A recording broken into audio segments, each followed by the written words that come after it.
Welcome to Paranormal Heart Podcast with host Kat Ward.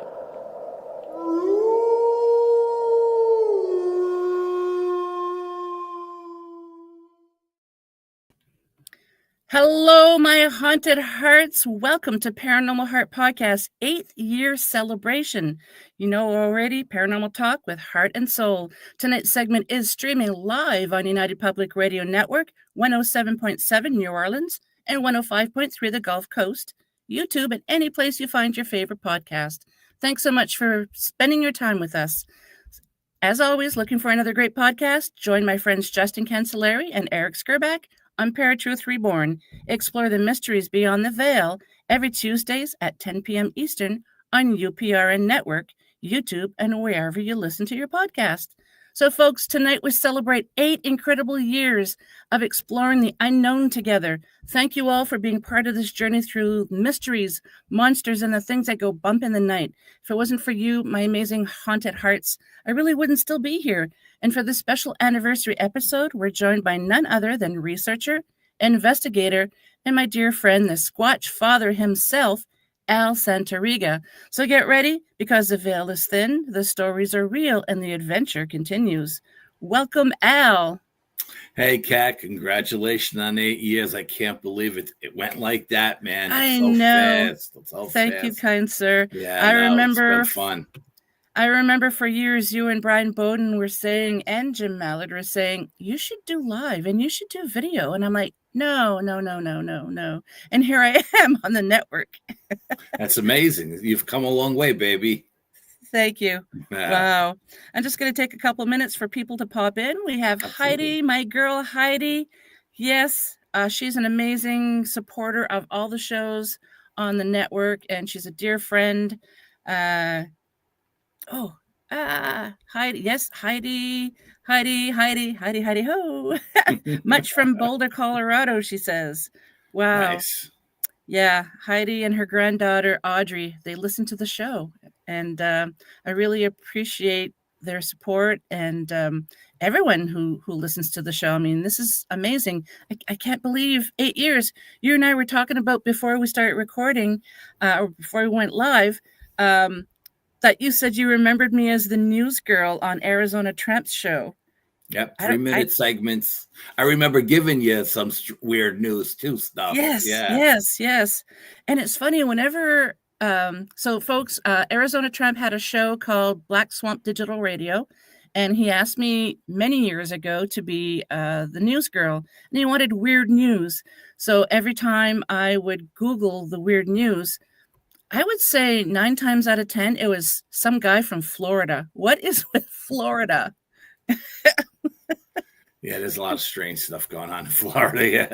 Yeah. It's the heat and humidity. That's what does it. Okay, Yeah, we'll say that. And now Brian Bowden's living there, so that's what I want. It's just that rests my case. There you go. There's even more heat and humidity. Strangeness. And lots of strangeness. Oh, God. Yeah, I mean, when I first met you, I had heard you and Brian on Jim Mallard's show, The Mallard Report, so many years ago, and that's when I was a fan of the show, fan of you guys. I'm like, these guys are great, and they're firecrackers, and especially that Brian Bowden, he's hilarious. Oh yeah, Brian missed his calling. He should have been a stand-up comedian, absolutely. Hey, he still can. He could be like the traveling paranormal comedian. Absolutely. Yeah.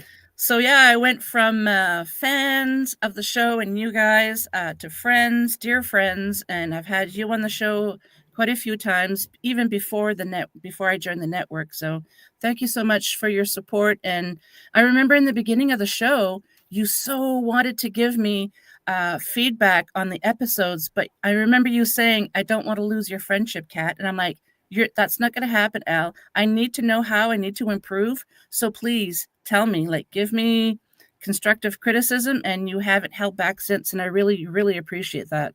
Well, thank you, Kat, because, a lot of people ask for the truth, and then when you tell them the truth, they get bent out of shape. And I definitely didn't want to lose your friendship. I loved you too much, you know what I mean? You're just too sweet. So but you was like, nope, hit me with the real thing. And I said, okay.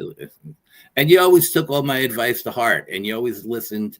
And, you know, it was like some people want to know what you tell them, and then they do the opposite. You always listened, and you did what you did, what I told you to do, and it always worked out for you. Yeah. That it did. So, yeah, kudos to you for helping me with the show. I mean, Brian also helped. There's a handful. There's also John Mallard from Ogden, Newfoundland. I don't think he still has his show, and I haven't spoken to him in a couple of years, sadly. Just life gets in the way sometimes. And Justin and Eric from Paratruth Radio, they are Paratruth Reborn now. They helped me out a lot too. So I had a lot of amazing people like you help me out with my show. And there's a few times that I wanted to throw in the mic and just not do it anymore, because you get inside your head sometimes, and it's nice to have people like you guys that'll just like stop that, like right now, stop it. Stop getting in your head. Yeah, you got to get out of your head. That's the worst place for anybody to be, is in their head. Absolutely. It sure is. Yeah. Yeah. So with all that being said, and we are going to be discussing with the SquatchFather himself. And I think I told you this before, Michelle DeRoche. She is also involved with the network, one of the managers. When I first mentioned, because when I first joined the network, you were my very first guest, and you were my first live and video. I was terrified. I really was. But when I told Michelle that you were coined the SquatchFather, she absolutely loved that. Like, that's the best name.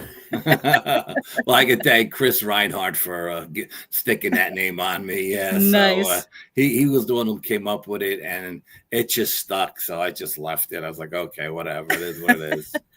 That's awesome. And then there's Ron Murphy that was coined the Crypto Guru by Dave Scott of Spaced Out Radio. So we have a couple of people that have some great nicknames here. So we are going to be discussing some of your incredible experiences with Dogman, Sasquatch, and what was the other one? I'd never heard of it. Bear Squatch. I don't think I heard of that one. Yeah. Yeah, it's a very strange looking creature, you know. Yeah. Yeah.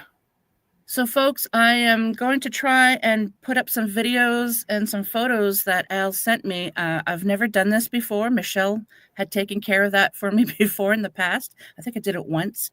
So I'm going to try and figure it out. And please bear with me, because this is a new aspect for me. So I hope I don't mess it up. So how do you want to start?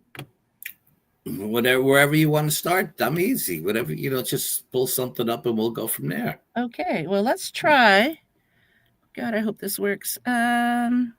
Share screen. Windows. Let us try this one. Share. Okay, can anybody... Oh, wait. There we go. So this one was the invisible helicopter. Yes, the invisible helicopter. I apologize. I can't make that bigger. That's okay. Can you make it louder? Because you should be able to. Able to hear the. Okay, I'm going to start. I'm going to start it again, and I think I can make it bigger. Okay, awesome. Because I am sharing the screen, so. Yeah, you know what? The helicopter is invisible, so it doesn't matter. But it's just the sound. Yeah, I'm not hearing it. But yeah, just for a little backstory, my cousin Sean and I have been to the sacred site 2 or 3 times, and it seems like every time we get there, within minutes, a helicopter shows up. Now, I like to do day-night stuff, and a helicopter shows up both times. It'll show up once during the day like it is here. You should be able to hear the propeller, and then it'll come back at night. Now, the strange thing about this invisible helicopter is that when it came back at night, I hit it with a laser beam, saying, okay, at some point, the beam has got to stop, right? It can't go to infinity because it's got to hit the helicopter. Right. No matter where I put the beam in the sky. And this helicopter was just above the tree level. So all the leaves and everything around us were flying all over the place at night. And no matter where I put the laser, it never stopped. It always went to infinity. So I never hit anything. So it's just mind blowing to me that, I thought, all right, I'll find this thing. It may be invisible, but I'll find it with the laser. Couldn't find it. I don't know where it was. I don't know why the laser didn't stop when it hit it. It sounded like it was directly above us. And I believe that every time it came over us, it did something to our technology. It wiped out our digital voice recorders a couple of times, 2 or 3 times. We were there. It was always an error or something like that on the digital voice recorder, and things we should have captured were never on there, or it scrambled all the recordings. And I got recordings on that thing for 15 years, and try to find something with 15 years worth of recordings on it. It's impossible. But it's just crazy. I mean, that particular day I was sharp enough to say, you know what, I'm going to get my phone. All of our gear was still in our bag as we had just gotten there. Now, I don't know if the government has come into this location and put sensors on the ground. And every time we get there, Hey, Michelle. Every time we get there, they send a helicopter out. You know what I mean? But it seems like recently, the last 2 years or so, that as soon as we get there, a helicopter shows up. And this never happened before, ever. But now all of a sudden it seems like it happens every time we go out. But that was just the gist of the invisible helicopter stuff. Yeah, and I'm sorry that the audience couldn't hear the audio in that video, but you can hear the helicopter and you talking, and you're panning all over the place, and there's no chopper. So that was nowhere to be found. Yeah. Yeah. Oh, the next one, I really wish I could figure out how to play the audio because it's the Dogman howl. Yeah, but remember, this is the one I told you about my cousin dropping the F-bomb in. Yeah. So maybe it's a good thing. Yeah. Because I don't want to get flagged. No, absolutely not. And it's not that he was cursing a lot. He just dropped the F-bomb once, and it's just a typical New York response. You know what I mean? Like here in New York, I can't say it on air, but it's just something that us New Yorkers say all the time, and it was very natural for him to say it. And I was recording and he was recording, and it doesn't matter which one I send you. His voice is on both of them. So okay, gotcha. Yeah. But that was crazy. That was absolutely crazy, because when I go to the sacred site, I'm there for Sasquatch. I'm not there for Dogman. Dogman is on the east side of the woods. Sasquatch is on the west. And every time I go there, I never even think about the Dogman, whether or not he's still in the den or not. That particular time, soon as we were going off trail up the mountain, the thought came to my mind, I wonder if the Dogman is still in that den. It's been years since I've been back, since he came to my house and I went to his house. You know what I mean? But the thought crossed my mind. I wonder if he's still there. No sooner did we get up to the top of the high plateau where the sacred site is, the Dogman went off, and it felt like he was telling me, yes, I'm still here. Don't come to my house. And I felt like it was just for me. And then the coyotes went off, and it sounded like there was a pack of 30 coyotes, and the coyotes go off.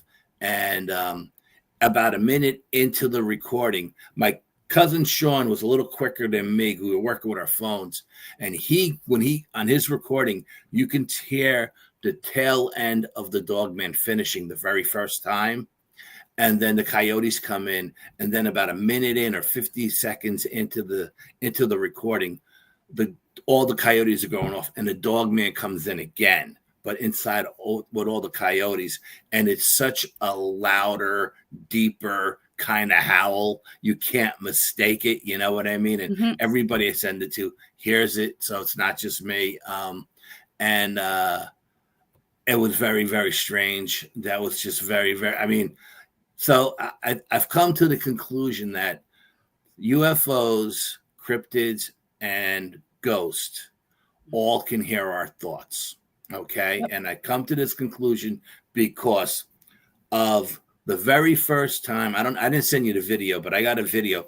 I was investigating an ancient stone chamber. Okay. Mm-hmm. And I did a daytime investigation, and I was filming it, and I was using the quartz crystal pendulum, and I was asking questions out loud, and the pendulum was doing all kinds of maneuvers. But I like to do day night. So I went back to the chambers at night.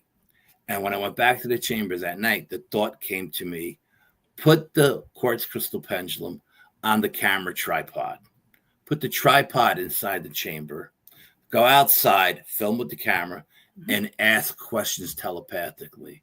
And I did. And every question I asked, that quartz crystal pendulum moved exactly how I asked it to move. And I said, nice. Wow. I'm dealing with a spirit, which I thought was a spirit of a Native American because it's on a Native American mountain. And it's like, the spirits can hear my voice, my thoughts. The Dogman can hear my thoughts because I thought of him and he let me know he was there. And there's more to that story. I'll get to it later. And then I sent you a UFO video. Yeah. I was filming outside off my front deck, and it showed up 3-4 weeks in a row at night every week. Well, one particular morning I was going to work at 4:30 in the morning, and it was there. And I said to myself, oh no, I can't deal with you now. I'm way too tired. You know what I mean? I gotta go to work. Come back tonight around 8:00, you know? And the little voice in my head said, no, film this. This is important. So I started filming with my phone. And then the voice in my head said, ask it telepathically if it can see you to give you a sign. So I asked it telepathically, if you can see me, give me a sign. And if what I thought was a flash, if I said, the way I describe it is as a flash. Okay. But when I rewound the video and I watched it again, it's not so much a flash as it is the craft expands like 10 times its size and then shrinks back down. And it just blew my mind. It just blew my mind. I had never had a craft. I've never asked the craft telepathically to give me a sign, you know, and it did. And the same thing with the Dogman and the spirits. So, you know, everybody says, I think these stuff is connected. I say it is. It's all connected. It's all connected through consciousness and vibration and frequency, and they can hear our thoughts. All of them can hear our thoughts. And it just blew my mind. It really did. If you want to pull up that video. I have it here. It's not the red one. It's the white one.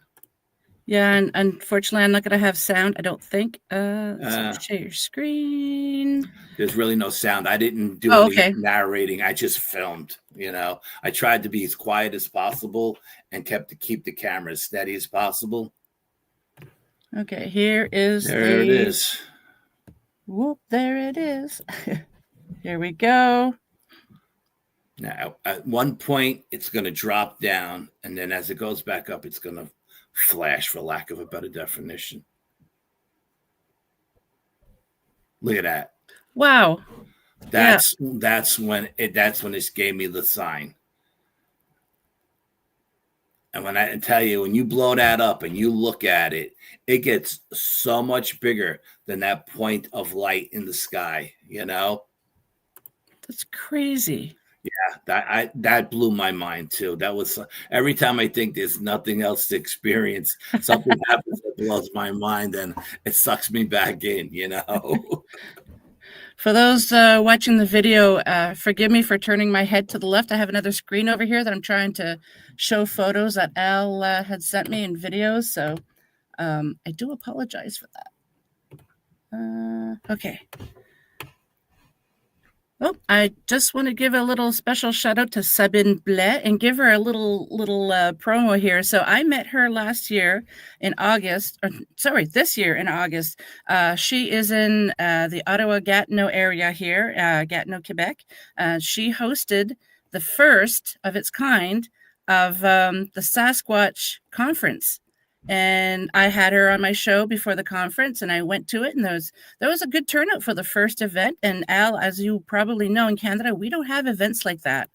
So I met a bunch of great people and wound up being friends with them. And Sabine and I message each other a lot. And she's going to be having the second annual one, August 15th and 16th. I got to give a little plug out. So yeah, I'm hoping there's going to be a lot more people showing up, because now that people know about it and people are talking about it, and she's going to be a 2-day event this time. I'm going to have a vendor table there selling a little bit of Paranormal Heart podcast swag. So I'm really looking forward to that and to meeting other people. And yeah, Michelle, also known as Mish, says hello to ECSO Bigfoot, which is I can't remember what the ECSO stands for, but it's still Sabine, her organization. Wait, East Coast Sasquatch Organization? Please tell me if I'm wrong, Sabine. So there you have it. So if there's anybody in the States who are interested to attend it in Gatineau, Quebec, which is just across the bridge, across the water from Ottawa, Ontario, reach out to me and I can hook you up and let you know how to buy tickets. Awesome. That's great. The more you do, the better it is. Absolutely. Yeah. Okay. So I'm going to see if I can do some pictures here. Which one do you want me to start? I got the UFO still shot. Oh, yeah. Once you showed it, because it's funny, because that UFO is so strange. Oh, hang on. Yeah, it's really is strange. Hang on here. Share screen. I think I'm getting the hang of this. Awesome. Booyah.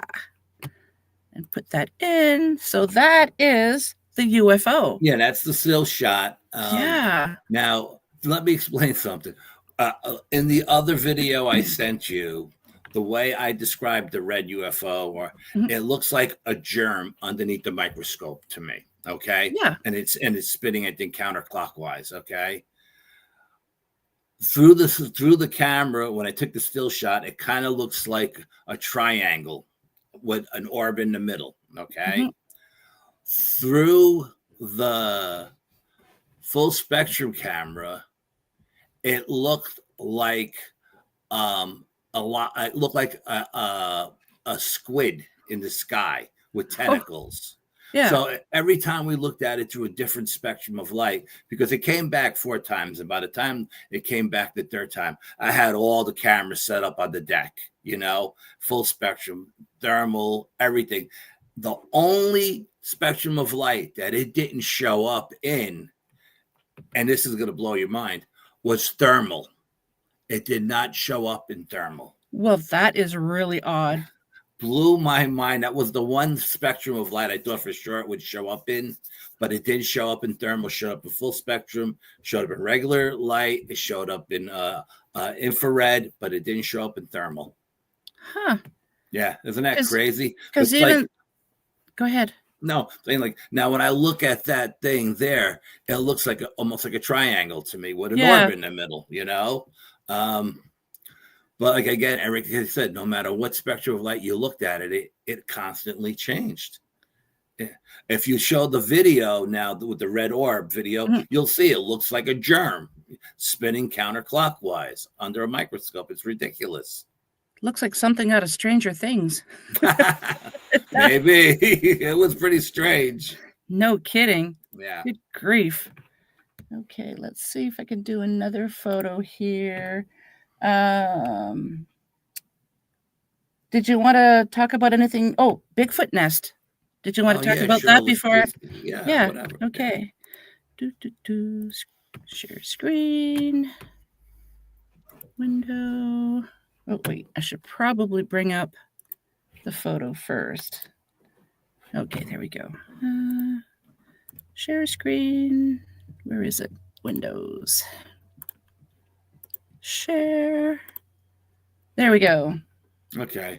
Now, a little backstory on this. The sacred site is on a high plateau. There's a western ridge that goes up off the sacred site. Now, I've never been up the western ridge because I had made a deal with the Sasquatch when I found the sacred site that I wouldn't go up to the ridge because their home range is on the other side of this ridge. So I said, I'm not going to go up there. Well, I've seen a white Sasquatch in my dreams, told me telepathically that his name was Alaric. He was a king shaman, and he was an elder. He was an ancient one. And in my dreams, that's how he comes to me in a dream. He came to me and he was waving me up the ridge. And I was like, no, I can't go up the ridge. I made a deal with, and he's like, no, you're with me. I want you to come up the ridge. So I was like, okay. So I called my psychic, Cindy, and I said, love Cindy. I explained to Cindy, what should I do? And she says, if Alaric, because Alaric came to Cindy too. And Alaric actually came to Chris Reinhardt as well. All three of us have seen Alaric, and all three of us live in different states. Chris in Connecticut, me in New York, and Cindy in Arkansas. But she said, if Alaric came to you and told you to go up there, go up. So me and my cousin Sean went up, and we found these indentations in the ground. This is a pretty big one, okay? Some were big, some were small, some were medium size. I mean, they're all filled with leaves, and I didn't dig through the leaves to see what was on the bottom of it. But Sean's very, very psychic as well, and he was being pulled to the left, and I was being pulled to the right, and he's yelling back to me, hey, cuz, I think these are nests. And that was exactly what I was thinking. These are Bigfoot nests, because I've seen the nest where it's just a bunch of stick structures put together. I've been in those. I've been in the teepees, but I have never found these round ones. I found the ones that look like an eagle's nest on the ground or something like that.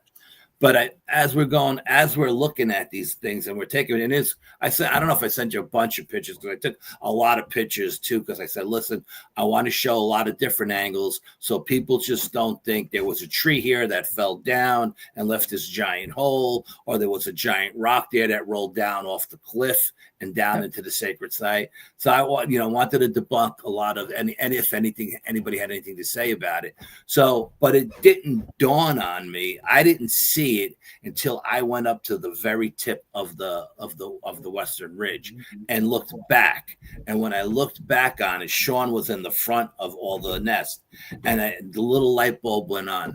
They're set up strategically like foxholes in the military. All these nests are lined up, but not one is blocking the view of the one in front of it or the one behind it. And there could be a Sasquatch sitting in these things looking down over the ridge, watching us down at the sacred site.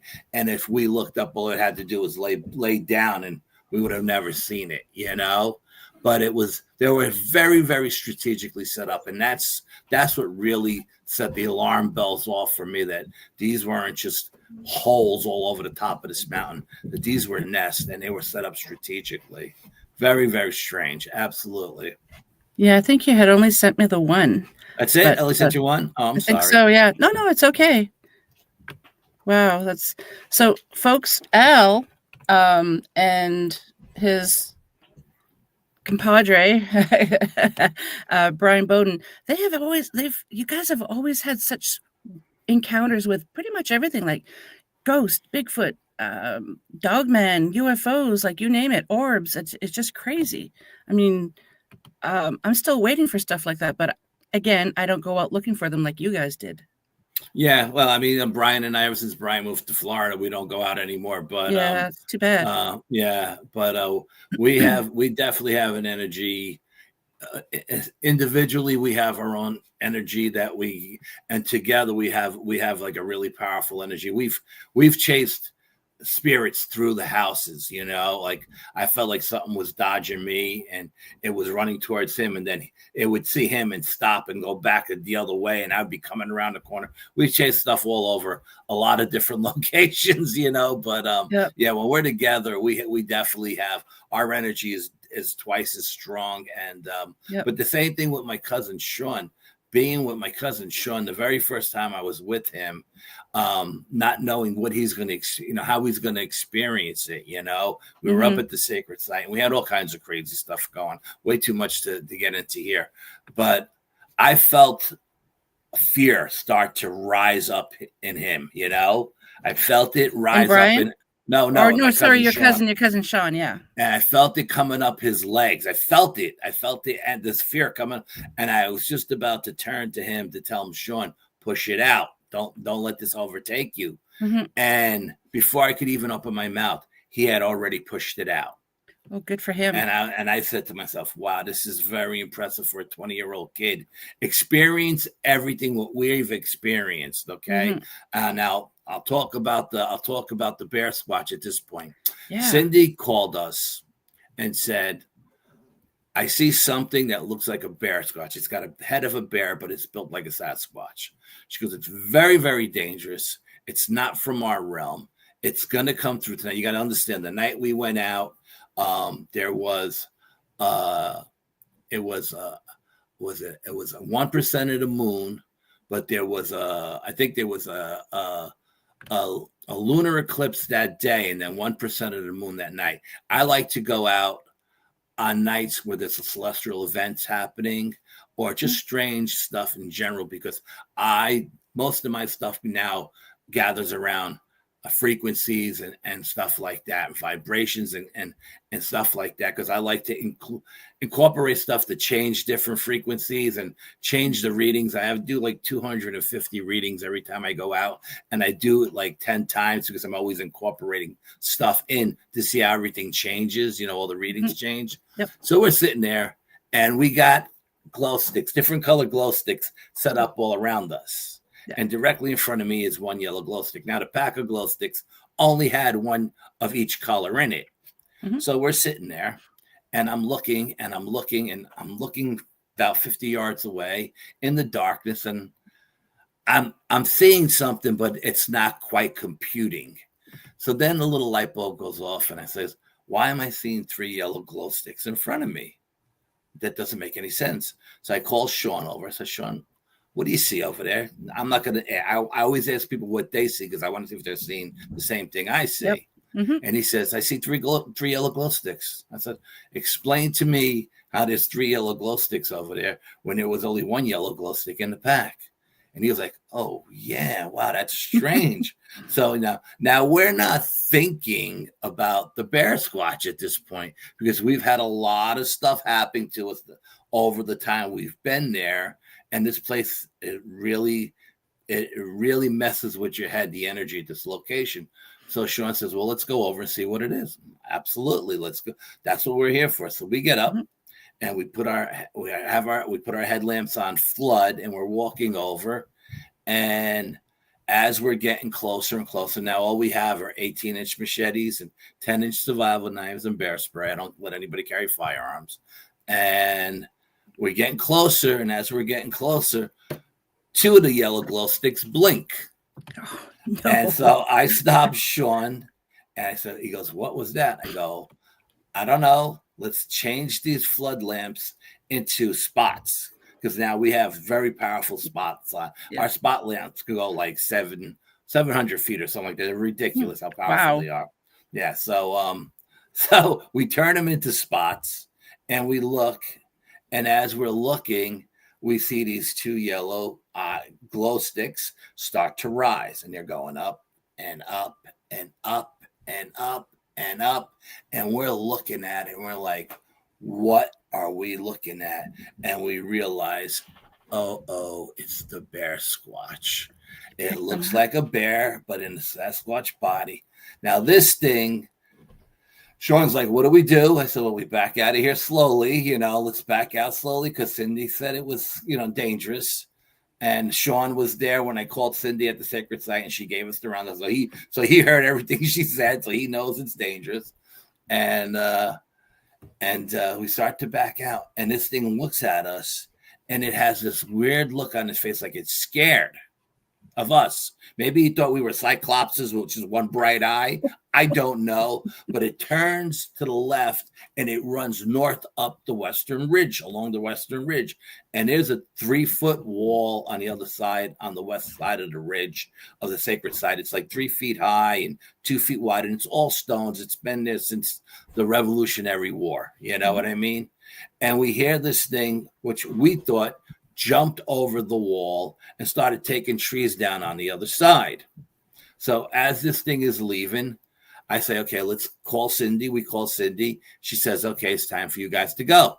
So we pack up our bag and we start to hike out of there. Well, apparently it comes back. And as we're walking along the Appalachian Trail, which is like a goat trail, it's very, very sketchy in this location.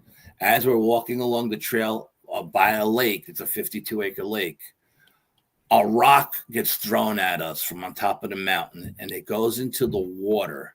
And this rock is so big that the water goes up about 20 feet in the air. And we both turn around and we look at the water. And Sean looks at me, and he's a kid from the city, just moved up to the country.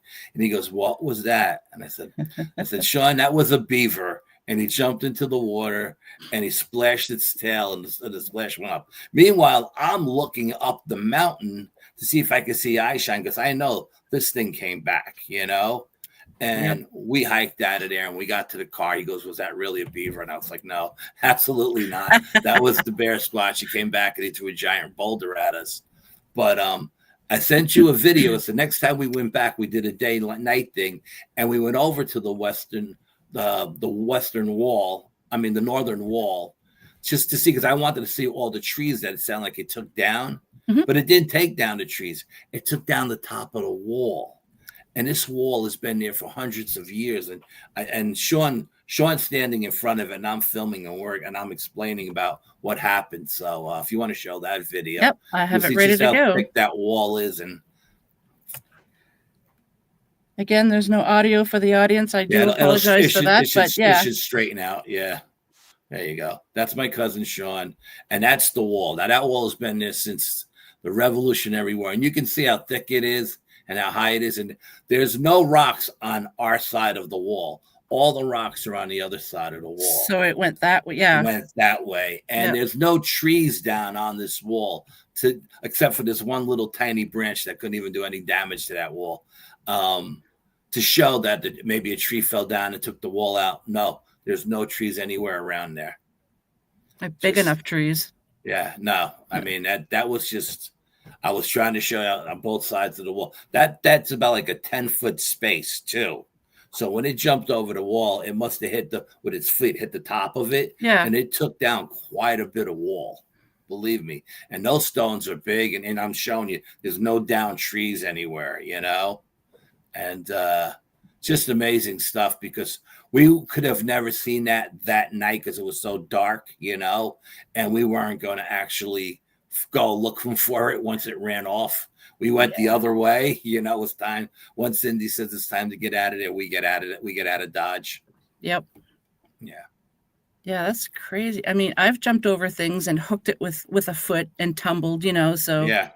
Wow, but that's crazy. But that night when we heard the sound, it sounded like he was knocking down all the trees, not like it was stones going over, but that was the only damage there, the stones. And that's the western ridge. You see how high it goes up. Yeah. Wow. Yeah, it's pretty wild stuff. Absolutely. Indeed. Okay. Let's see what else. Get rid of that. Okay. So you sent me 2 pictures of Geiger counters. Oh, yeah. Okay. Yeah. Well, I went there once. I took Chris Reinhardt there with me one time. Chris is from Connecticut. He's a Bigfooter out of Connecticut. And he does a podcast called Real American Monsters. And we had a very strange encounter there.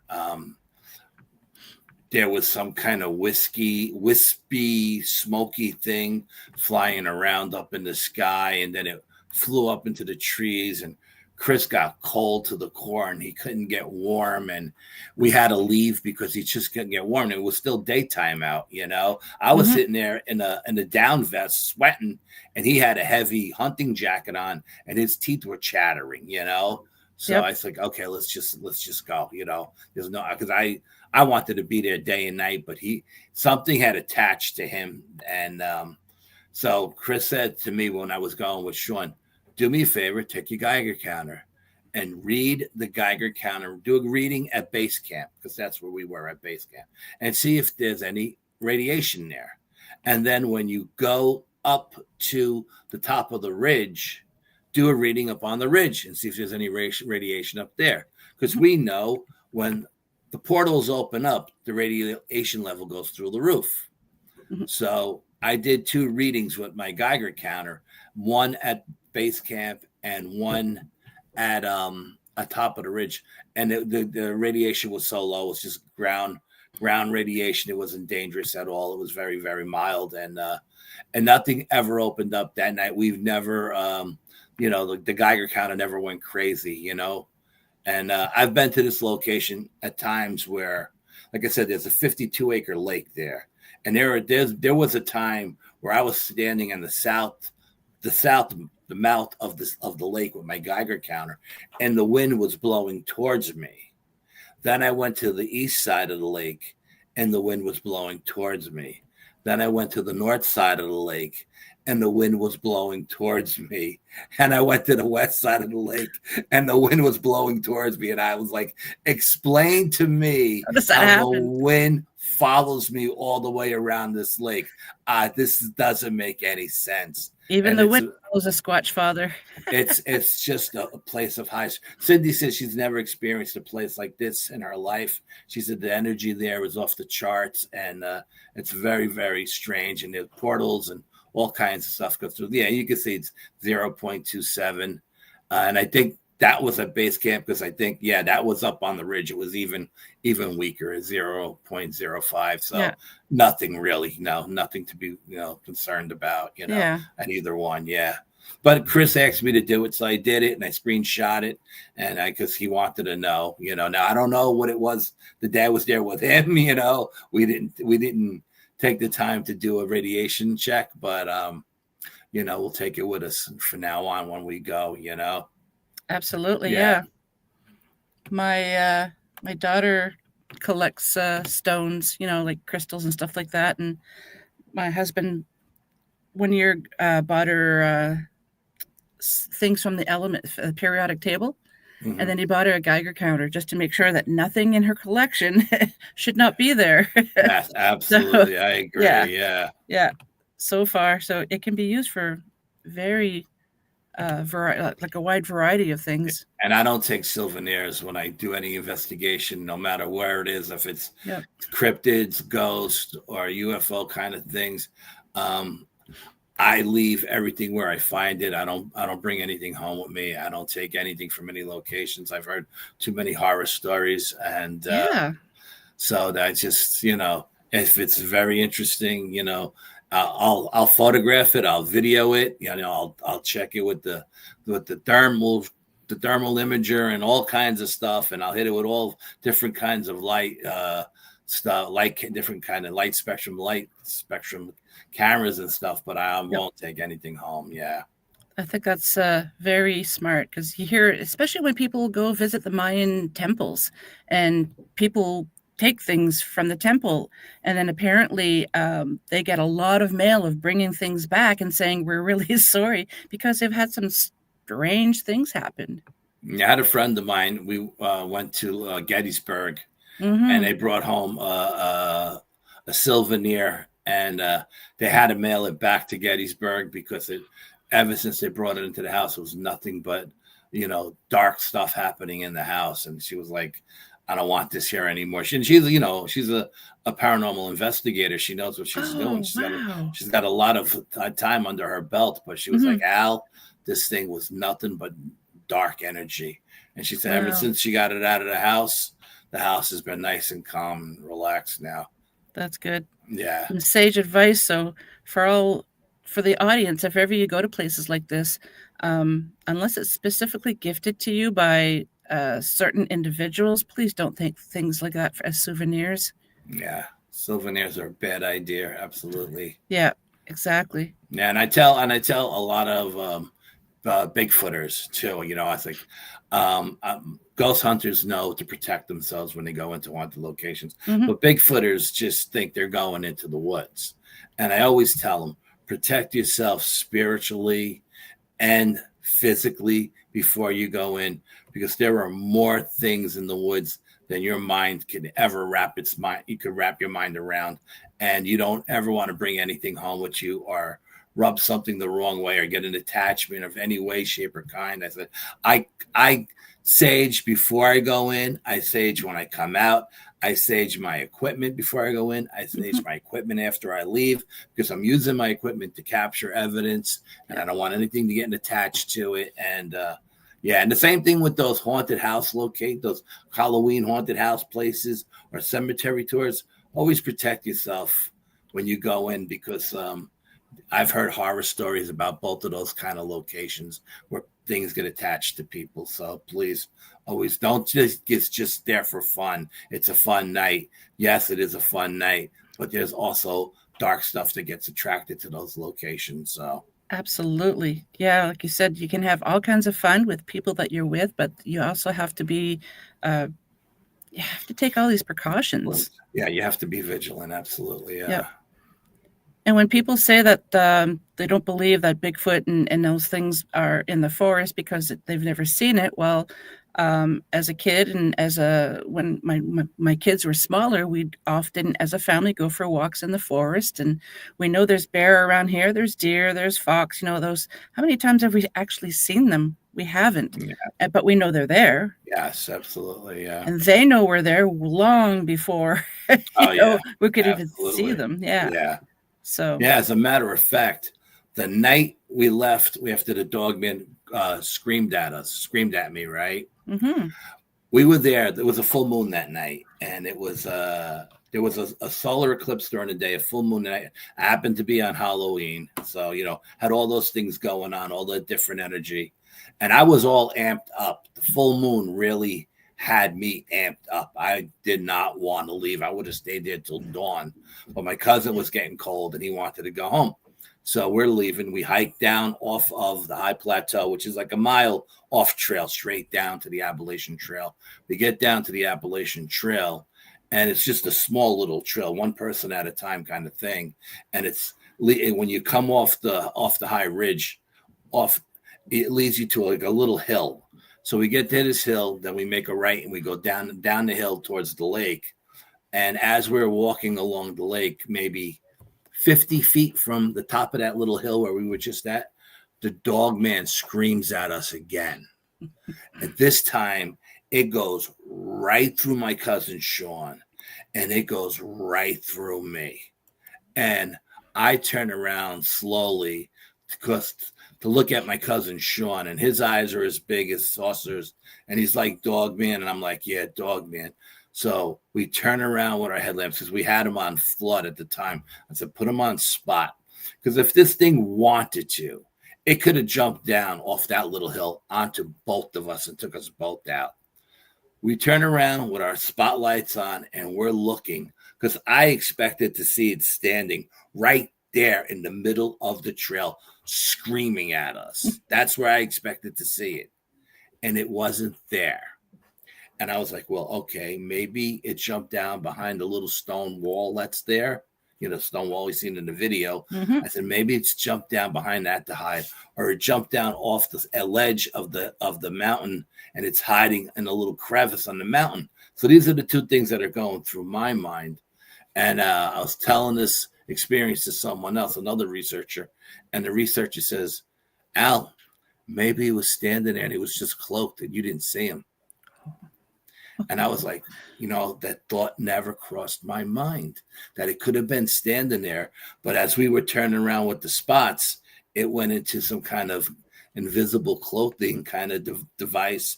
And it was still there, because when I tell you, it really had no place to go, it didn't make any sense that it wasn't there. It just screamed at us, so much so that you could feel the pressure go through my cousin and me. And we're 4.5 miles from the car, and we're carrying backpacks that are 50 pounds each. I'm 63 years old. I'm no young buck. Spring chicken. Spring chicken, absolutely. Yeah, young buck, spring chicken. I turn to my cousin Sean, and I say, we're going to hike out of here tonight, and we're not going to stop for water breaks or bathroom breaks, because I don't want this thing to flank us and get in front of us, and then we have to fight our way out of here. So he's like, now all the times he's been with me, that has never happened. We've always stopped 2 or 3 times for a water break or a bathroom break, or just to catch our breath. You know what I mean? And so we're hiking out, and you can feel the dog man behind us. You could feel his energy, like just pushing us out. And we're hiking. And like I said, we're 4.5 miles from the car.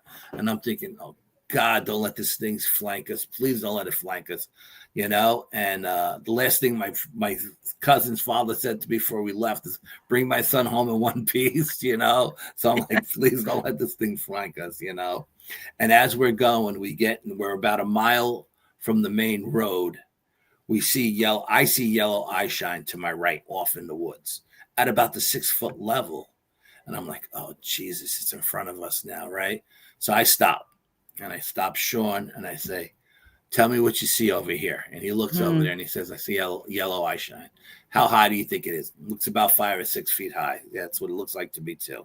So as we're walking, the yellow eye shine starts making a move towards the path we're on to cut us off at the path.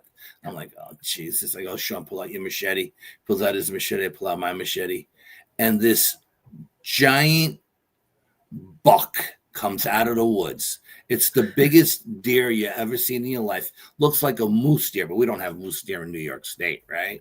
Wow. And I'm looking at this thing, and it's looking at us in our eyes. We're looking at it, and it's looking at us. And it's looking at us like it's trying to communicate with us.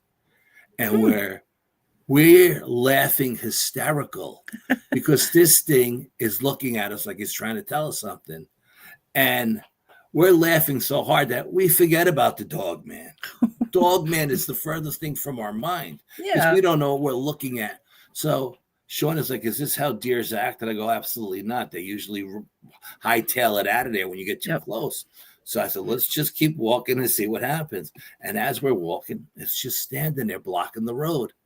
And I'm thinking to myself, this is just after the UFO videos. I'm thinking to myself, is this an alien in front of me?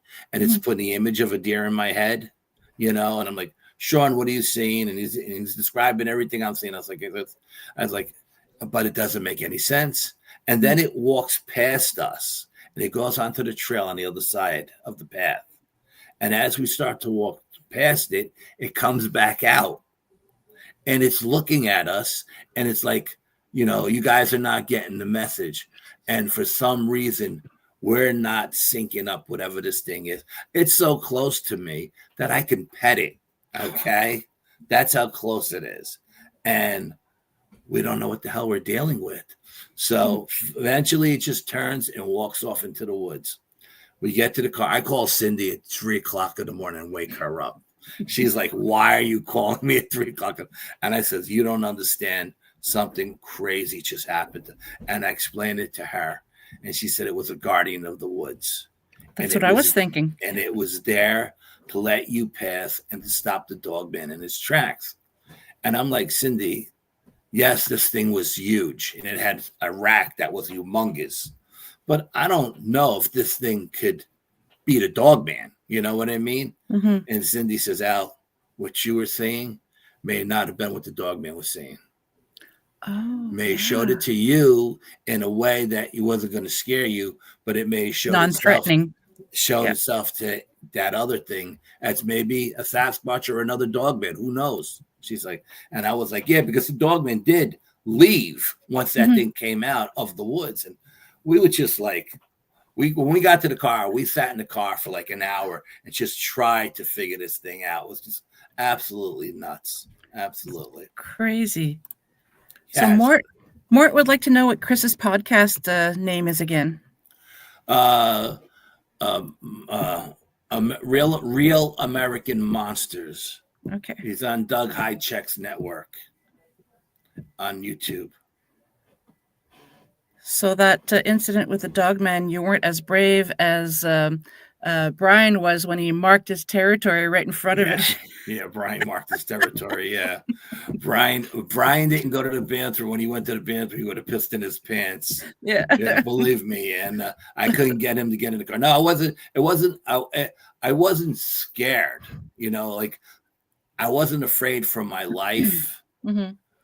I was just worried about getting my cousin home in one piece. Yeah. You know what I mean? It wasn't like I don't go out with subconscious fear.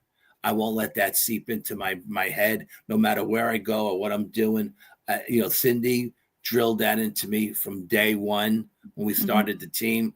You can't go out with subconscious fear. And she always reads everybody before we go anyway. And so it wasn't fear of losing my life. I've never been out in the woods or in a haunted house or a location where there's a UFO experience where I felt my life was in danger. Never. If I'm at a location and the little voice in my head says it's time for you to leave, it's time for me to leave. You know what I mean? I don't roll that dice on that one. When the voice says I don't know who the voice is, like my guardian angel or what. When the voice says it's time for you to leave, I leave. Very, very rarely I'll roll the dice against that voice, once or twice, and I've been very lucky that nothing bad has happened to me. But so it's a different feeling. Like I said, it's same thing with the lights in the skies. People say, oh, you never know what's in the sky with all these drones and this, that, and the other thing. I'm like, no, I don't pay attention to lights in the sky unless the little voice says, pay attention to this, like it did that morning, Otherwise, I would have just said, no, I'm too tired. I'm going to work, Yeah. But that morning was the morning the voice said, ask it telepathically. And I did, and it responded. And again, I don't know who that voice is or what that voice is, but I always try to listen to it when it comes across. It's always been a positive thing with me. It'll tell me. I've been on locations, at haunted locations, where it'll say touch the wall, and I touch the wall, and then it'll say touch the door, and I'll touch the door, and then I'll get an image in my mind's eye of like one particular place was an image of the Underground Railroad. Oh, interesting. And I went upstairs. We were upstairs. All of the investigators that were there went upstairs to just kind of check everybody's notes. And the historian of the location was there. And I was like, I don't do any research on any of the locations I go. I go in cold. I don't want to know anything. I like doing that too. Yeah. Yeah. I don't want to know anything. And I asked the historian, was this location ever used for the Underground Railroad? And she was like, why did you ask that? And I said, because I got an image in my mind's eye. When I touched the basement wall, the foundation was rock. So you get that stone rock theory, and the door on this door was like 8 inches thick. It wasn't just a regular door. It was something from like 100, 200 years ago. And the image went into my mind's eye of the Underground Railroad. And she was like, yes, this place was used for the Underground Railroad. So like I said, I listen to my little voice all the time, so that's how my abilities work when I say I'm psychic, because I don't claim to be psychic, but every psychic tells me I am. You are. It's the voice that tells me to do things. It's the little voices, touch this, do that, go here, go there. You know what I mean? And that's how I get my experiences. Yeah. It's amazing. Well, we are at the end, my friend. Yes. Thank you so much again for helping me celebrate my 8 years of podcasting. Again, I love and appreciate you and everything that you've done to help me over the years. Thank you. No, it's nothing. I mean, it's just nothing. Thank you. Thank you for inviting me in such a special event like tonight. And, I greatly appreciate it. I don't know what I've done to get invited to stuff like this, but thank you anyway. And anytime, Kat, anytime you want me, you got me. We're getting ready to do an investigation in a haunted house. Chris is supposed to come with me, and I got another guy coming with me. This guy, Joe, he's coming with me too. They both want to start doing more paranormal stuff, because Mm. Joe's just a podcaster and Chris is basically a squatcher. So now they both want to start incorporating paranormal stuff. So I had a house come up that's crazy haunted, and so we're going to do an investigation, and then we're going to do a cleansing, and hopefully that will resolve the haunting. But crazy, the homeowner sent me videos. I'll send you a couple of videos. Yeah, crazy stuff going on there. And this is like during 3 o'clock in the afternoon during the day. It's absolutely nuts. Yeah, doesn't always happen at night. No. Yeah. Okay, hang tight. I'm going to say my farewells to the audience, and if you have a couple of minutes afterwards, we'll just chit-chat for a few, and then, so thank you again so much. Sounds like a good plan. Okay. Wow. So a huge thank you to my special guest, Al Santariga, a.k.a. the Squatch. Oh, my God. SquatchFather. I almost forgot. And to you, my wonderful audience, for tuning in. I also want to thank UPRN 107.7 New Orleans and 105.3 the Gulf Coast for carrying the show. If you enjoyed tonight's episode, please like, share, subscribe, comment. It truly does mean the world to me.